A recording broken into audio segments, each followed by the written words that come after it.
ایک مرتبہ سواری پہ سوار ہے، سواری پہ سوار ہے اللہ کے نبی صلی اللہ علیہ وسلم، اور آپ کے پیچھے آپ کے چچیرے بھائی جن کا نام حضرت عبداللہ ابن عباس ہے۔ کیا نام ہے؟ حضرت عبداللہ ابن عباس، جن کو ابن عباس کے نام سے یاد کیا جاتا ہے۔ حضرت عبداللہ ابن عباس مشکل سے 7-8 سال کی عمر یا 9 سال کی عمر ہوگی حضرت عبداللہ ابن عباس رضی اللہ تعالیٰ عنہ کی۔ اللہ کے نبی سواری سے جا رہے ہیں اور اپنی سواری پہ پیچھے حضرت عبداللہ ابن عباس کو، اپنے چچیرے بھائی کو، جو ابھی چھوٹے بچے تھے 8-9 سال کی عمر تھی، ان کو اپنے پیچھے بٹھایا ہوا ہے۔ کیا پتا چلا؟ 2 چیزیں معلوم ہوئی۔ پہلی چیز تو یہ کہ اللہ کے نبی صلی اللہ علیہ وسلم دنیا کے بادشاہوں کی طرح نہیں تھے۔ دنیا کے بادشاہ جب نکلتے ہیں ان کی سواری کو کوئی بیٹھنا تو چھوڑو چھو بھی نہیں سکتا، ان کی سواری کے کوئی قریب بھی نہیں آ سکتا، اگل بگل باڈی گارڈ بھی چلتے ہیں، کوئی پاس آنے کی کوشش کرتا ہے تو اس کو پاس آنے نہیں دیا جاتا۔ لیکن پیارے نبی کی تواضع دیکھو، پیارے نبی کی انکساری اور عاجزی دیکھو، اللہ کے نبی سواری پہ سوار ہے اور دنیا کے بادشاہوں کی طرح نہیں ہے، بلکہ پیارے نبی اکیلے جا رہے ہیں اور اپنے ساتھ میں اپنے چچیرے بھائی کو بھی بٹھا رکھا ہے۔ دنیا کے اندر کبھی دیکھا ہے کوئی ایسا آدمی جو بہت بڑا گھمنڈ والا ہو، تکبر والا ہو، بہت بڑی دولت بھی اللہ تعالیٰ نے جس کو دے رکھی ہو اور بہت بڑا عہدہ بھی اللہ تعالیٰ نے جس کو دے رکھا ہو، اور وہ اپنے ساتھ میں بچوں کو بھی شامل کر لے کہ چلو بھائی تم میرے پیچھے آ کے بیٹھو؟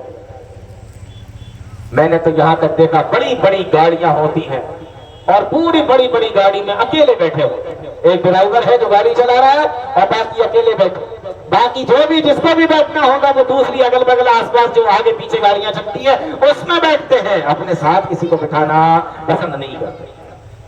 لیکن یہاں پیارے نبی نے چھوٹے سے بچے کو بٹھایا، اس سے پتا چلا کہ نبی صلی اللہ علیہ وسلم کی عاجزی اور انکساری کیا ہے۔ اور ایک بڑے تعجب کی بات اور آپ کو بتاتا ہوں، میں نے ابھی تک جو پڑھا ہے وہ یہ پڑھا کہ اللہ کے نبی صلی اللہ علیہ وسلم جب سواری میں بیٹھتے تھے تو کبھی کبھی اپنے ساتھ میں کسی کو سوار کر لیا کرتے تھے، تو 2 لوگ ہو جاتے تھے، ایک اللہ کے نبی صلی اللہ علیہ وسلم اور ایک آپ کے ساتھ میں جو سوار ہے وہ 2 لوگ ہو جاتے تھے۔ جیسے ایک اور حدیث حضرت معاذ بن جبل رضی اللہ تعالیٰ عنہ کے تعلق سے آتی ہے کہ اللہ کے نبی صلی اللہ علیہ وسلم اس کو ایک سواری پہ سوار تھے، پھر آپ نے حضرت معاذ بن جبل کو پیچھے بٹھا لیا اور پیچھے بٹھانے کے بعد آپ ان سے باتیں کرتے ہوئے جا رہے تھے، آپ ان کو دعا سکھاتے ہوئے جا رہے تھے۔ تو اللہ کے نبی صلی اللہ علیہ وسلم کے ساتھ میں اگر کوئی بیٹھا تو ایک آدمی، ایک بچہ، کوئی ایک بیٹھا، آپ 3 نہیں بٹھاتے تھے۔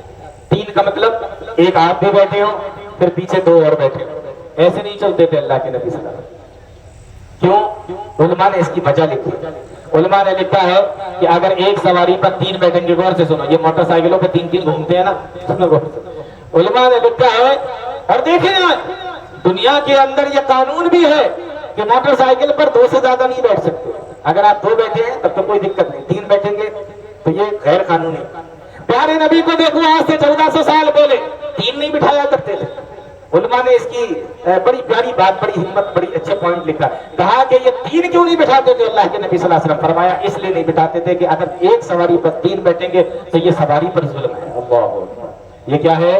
یہ سواری پر ظلم ہے کہ ایک ہی پر 3 بیٹھے، تو کہا 2 تو بٹھاتے تھے لیکن 3 نہیں بٹھاتے تھے، یا اکیلے ہوتے تھے یا 2 ہوتے تھے، یہ آپ دیکھیں ذرا۔ تو چھوٹے بچے حضرت عبداللہ ابن عباس کو پیچھے سوار کیا ہوا ہے، اب دونوں باتیں کرتے ہوئے جا رہے ہیں۔ یہاں ذرا ایک اس حدیث کو سنا کے بعد ختم کر رہا ہوں۔ پیارے نبی صلی اللہ علیہ وسلم، چھوٹا بچہ بیٹھا ہوا ہے، 8-9 سال کی عمر ہے، اور اللہ کے نبی جا رہے ہیں۔ اب باتیں ہو رہی ہیں دونوں کی، باتیں کیا ہے؟ آپ نے فرمایا یا غلام، یا غلام، او بچے، کتنے پیار سے بات کی آپ نے، یا غلام، او بچے۔ آپ فرماتے ہیں او بچے، آپ نے فرمایا، پیارے نبی صلی اللہ علیہ وسلم نے بچے کو مخاطب کر کے فرمایا، اے بچے سنو، احفظ اللہ یحفظک، اگر تم اللہ کے دین کی حفاظت کرو گے تو اللہ تعالیٰ تمہاری حفاظت کرے گا۔ پہلی نصیحت کیا فرمائی؟ احفظ اللہ یحفظک، تم اللہ کے دین کی حفاظت کرو، تم اللہ کی حفاظت کرو گے اللہ تمہاری حفاظت کرے گا۔ معنی بتایا علماء نے کہ اللہ کے دین کی حفاظت کرو گے تو اللہ تمہاری حفاظت کرے گا۔ آج دیکھو دنیا کے اندر جہاں جہاں پریشانی مصیبتوں کے اندر ہم مسلمان شکار ہیں، کیا ہم اللہ کے دین کی حفاظت کر رہے ہیں؟ نہیں کر رہے ہیں۔ ہم اللہ کے دین کی حفاظت نہیں کر رہے ہیں، اللہ ہماری حفاظت نہیں کر رہا۔ شرط ہے اگر تم اللہ کے دین کی حفاظت کرو گے تو اللہ تعالیٰ تمہاری حفاظت کرے گا۔ فرمایا احفظ اللہ یحفظک، تم اللہ کے دین کی حفاظت کرو اللہ تعالیٰ تمہاری حفاظت کرے گا۔ اور اللہ تعالیٰ ایسے ایسے موقع پر، ایسے ایسے مقام پر انسان کی حفاظت کرتا ہے کہ انسان سوچ بھی نہیں سکتا۔ قربانی کا موقع آ رہا ہے، حضرت ابراہیم علیہ السلام کی سیرت کے حوالے سے، حضرت اسماعیل علیہ السلام کی سیرت کے حوالے سے بہت سارے قصے واقعات آپ نے سنے ہوں گے، لگ بھگ سبھی چیزیں آپ نے سنی ہوں گی۔ علماء بتاتے رہتے ہیں، ہر سال بتاتے ہیں آپ کو۔ دیکھا کس طریقے سے بادشاہ نے، کس طریقے سے مصر کے ظالم اور جابر بادشاہ نے حضرت ابراہیم علیہ السلام کی بیوی حضرت سارہ پر ہاتھ بڑھانے کی کوشش کی، اور اللہ تعالیٰ نے اس ظالم اور جابر بادشاہ کے ساتھ میں کیا کیا؟ صحیح بخاری اٹھا کر دیکھ لینا، علماء سے پوچھ لینا، یہ ہمارا موضوع نہیں ہے، میں آپ کو صرف یہ بتا رہا ہوں کہ اللہ تعالیٰ کس طریقے سے حفاظت فرماتا ہے۔ احفظ اللہ یحفظک، تم اللہ کے دین کی حفاظت کرو اللہ تعالیٰ تمہاری حفاظت کرے گا۔ پھر آپ نے فرمایا اسی شرک سے، سب سے بڑے فتنے سے بچاتے ہوئے فرمایا او بچے اذا سألت فاسأل اللہ وَإِذَا اسْتَعَنْتَ فَاسْتَعِنْ بِاللَّهِ، او بچے جب سوال کرنا تو اللہ سے سوال کرنا، اور جب دعا مانگنا مدد مانگنا تو اللہ تعالیٰ ہی سے مدد مانگنا۔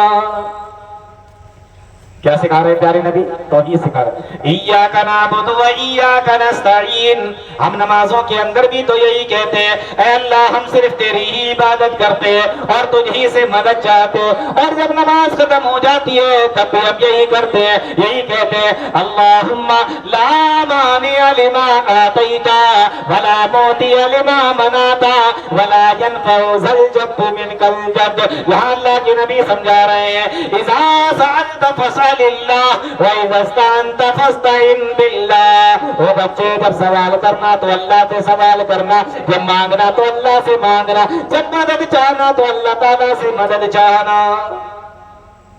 دعا کرو اللہ سے، مانگو اللہ سے، سوال کرو اللہ تعالیٰ سے۔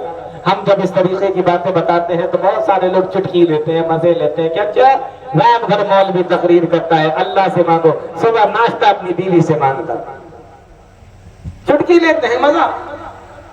رات بھر مولوی تقریر کرتا ہے اللہ سے مانگو، اور صبح ہو کے ناشتہ کس سے مانگتا ہے؟ اپنی بیوی سے مانگتا ہے۔ کہاں چلی جاتی ہے اس کی توحید؟ جن بیچاروں کو یہ نہیں پتا کہ شرک کس کو کہتے ہیں، جن بیچاروں کو یہ نہیں پتا کہ توحید کس کو کہتے ہیں، جن بیچاروں کو یہ نہیں پتا کہ اسباب کیا ہوتا ہے اور مسبب الاسباب کیا ہوتا ہے، جن بیچاروں کو یہ نہیں پتا کہ تحت الاسباب اور فوق الاسباب کیا ہوتا ہے، ان کو کیا بتایا جائے؟ ہم بیوی سے اس لیے مانگ رہے ہیں کہ بیوی ہماری بیوی کو ہم معبود سمجھتے ہیں، رب سمجھتے ہیں؟ نہیں، ہمیں پتا ہے کہ جس طریقے سے بیوی ناشتہ بنا کر دے گی تو ہم مجبور ہیں اس کے ناشتہ بنانے کے، اسی طریقے سے بیوی بھی مجبور ہے کہ ناشتے کا سامان لا کر تو ہم دیں گے۔ نہیں سمجھ میں آئی بات؟ وہ بنا کے دے گی، ہم اس کے مجبور ہیں، لیکن ناشتے کا سامان بازار سے لا کر ہم لیں گے تو وہ ہماری مجبور ہے۔ تو مجبور معبود کیسے ہو سکتے ہیں؟ کتنی آسان سی بات، مجبور معبود نہیں ہو سکتے۔ ضعف الطالب والمطلوب ہے یہ جناب۔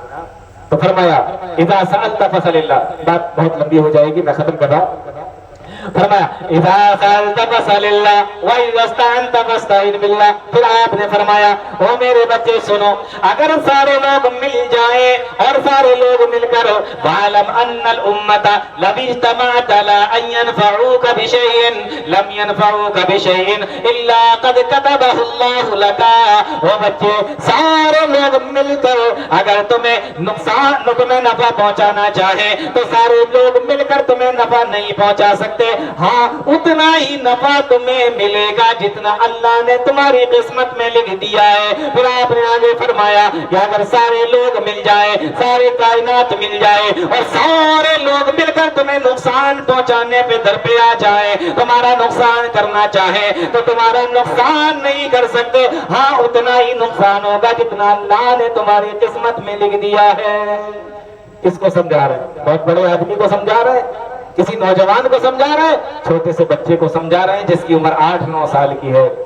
ہم نے کتنی مرتبہ اپنی موٹر سائیکل پر، گاڑی پر پیچھے اپنے بچوں کو بٹھایا ہوگا، آگے اپنے بچوں کو بٹھایا ہوگا موٹر سائیکل پر اور گاڑی پر۔ بتاؤ کتنی بار ہم نے ان کو دین سکھایا، کتنی بار ہم نے ان کو عقیدہ سکھایا، کتنی بار ہم نے ان کو اپنا دین اور اسلام سکھایا، کتنی بار ہم نے ان کے سامنے اس طریقے کی باتیں کی ہے۔ میرے بھائیوں، ہماری باتیں بھی بڑی عجیب ہوتی ہیں، بچوں سے ہر طریقے کی باتیں کرتے ہیں، ایک مرتبہ نہیں سینکڑوں مرتبہ اپنے ساتھ گاڑی پر بٹھا کر اپنے بچوں کو لے کر جاتے ہیں۔ لیکن پیارے نبی صلی اللہ علیہ وسلم کو دیکھو، ایک موقع بھی ہاتھ سے نہیں جانے دے رہے ہیں، موقع ملا گاڑی پر بیٹھے ہیں، وہیں پر سمجھانے کا موقع ملا تو عقیدہ وہی بتایا جا رہا ہے، عقیدہ وہی سمجھایا جا رہا ہے۔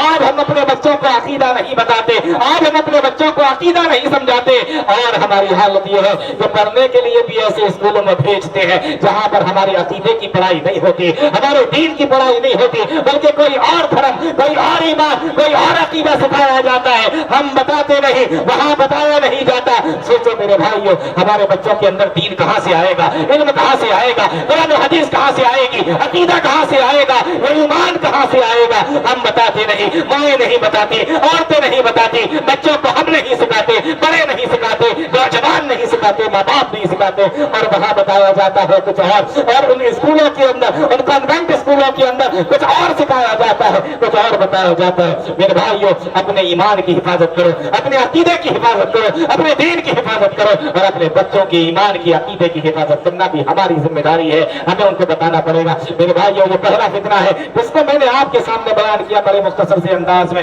فتنہ ایسی چیز کہ آپ کو پتہ بھی نہ چلے، آپ اس کے اندر گرفتار ہو جائیں، اور جو آپ کے ایمان کو بگاڑ دے، آپ کے عقیدے کو بگاڑ دے۔ سب سے بڑا فتنہ نوح علیہ السلام کے زمانے سے لے کے آج تک جو سب سے بڑا اور قیامت تک جو سب سے بڑا رہے گا وہ شرک کا فتنہ ہے۔ اس کے علاوہ بھی بہت سارے فتنے ہیں میرے بھائیوں۔ اللہ تعالی ہم تمام لوگوں کو نیک عمل کی توفیق عطا فرمائے، قرآن و حدیث کو سمجھنے کی، اس پر چلنے کی توفیق عطا فرمائے، آمین یا رب العالمین۔ وآخر دعوانا الحمدللہ رب العالمین، والسلام علیکم ورحمۃ اللہ وبرکاتہ۔